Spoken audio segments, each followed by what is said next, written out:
Hello friend, আমি Mona Lisa আর আপনারা দেখছেন আমার ইউটিউব চ্যানেল মোনা স্টোরি। আপনারাও হয়তো আমার মধ্যে একই সমস্যায় ভুগছেন যে প্রতিদিন বাচ্চার বোতল পাঠায়, কিন্তু বাচ্চা আইডেন্টিফাই করে বোতলটা ঠিক আনতে পারে না, কারণ গুলিয়ে যায়। সবাই তো বাচ্চা, তার জন্য অনেকবার স্টিকারও লাগিয়ে দিয়েছি, কিন্তু স্টিকারও কোনো কাজ হচ্ছে না। বাচ্চারা ছিঁড়ে ফেলছে, জল লাগলে উঠে যাচ্ছে। তার জন্য আমি একটা নতুন সলিউশন বের করেছি। সেটা দেখতে চাইলে আমার ব্লগটা ফলো করো, লাইক করো, কমেন্ট করো, শেয়ার করো। আর আপনারাও চাইলে এই ধরনের আইডেন্টি বের করতে পারো। ফুল ব্লগটা দেখতে থাকো। দেখো, আমি ওর ফেব্রিক কালার দিয়ে, ওর নাম হলো মোনালিসা, তাই মোনালিসা লিখে দিয়েছি। আর এরকম একটা স্মাইল করে দিয়েছি। বাচ্চারা স্মাইলই কিন্তু খুব ভালোবাসে ও পছন্দ করে।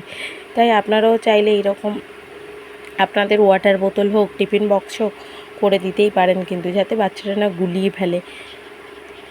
বাই। আজকের মতো ব্লগটা ভালো লাগলে লাইক করবেন, কমেন্ট করবেন, শেয়ার করবেন, অবশ্যই পাশে থাকবেন। Bye, tata.